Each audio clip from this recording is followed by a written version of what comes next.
कई लोग कहते हैं गुरुजी क्या दूध चढ़ाना जरूरी है शंकर पर? कई लोग कहते हैं गुरुजी क्या दही चढ़ाना जरूरी है शंकर पर? शहद चढ़ाना जरूरी है? घृत चढ़ाना जरूरी है? शक्कर चढ़ाना जरूरी है? शिव महापुराण की कथा कहती है 5 चीजें शंकर भगवान पर चढ़ती है। दूध अर्थात घर में लक्ष्मी की वृद्धि करता है, इसलिए चढ़ाया जाता है।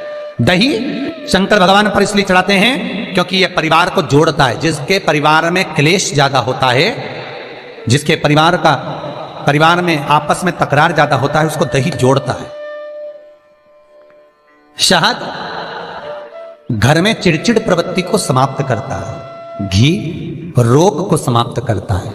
शक्कर मिष्ठान घर में यदि लक्ष्मी आकर जा रही हो तो मिष्ठान समर्पित किया जाता है। इसलिए पंचामृत स्नान का भाव शिव महापुराण कहती है। पंचामृत स्नान का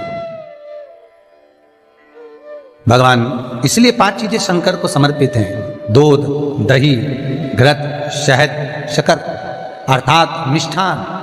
शक्कर से मूलतः यहां शिव महापुराण में शक्कर नहीं लिखी है, मिष्ठान। अब लोग शक्कर पीस कर अभिषेक करते हैं, परंतु मिष्ठान अर्थात गाय के दूध से निर्मित कोई मिठाई,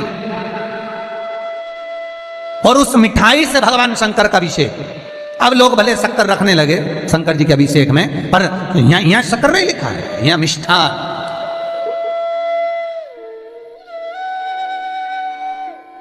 हमारे यहां सहज भाषा में कहते थे उसको खांड अर्थात मीठा।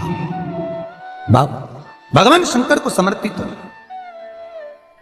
वेद और शास्त्र कहते हैं कि भगवान का यदि कोई प्रसाद बनता है, जन्माष्टमी के समय पर आप भगवान के लिए पंजेरी बनाते हो, भगवान के लिए सुंदर हरीरा बनाते हो, लड्डू बनाते हो, तो भगवान के प्रसाद में गोंद नहीं डलती।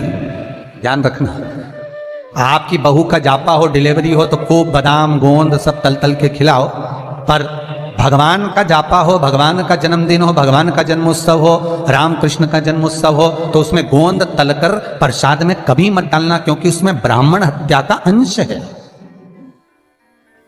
ब्राह्मण हत्या।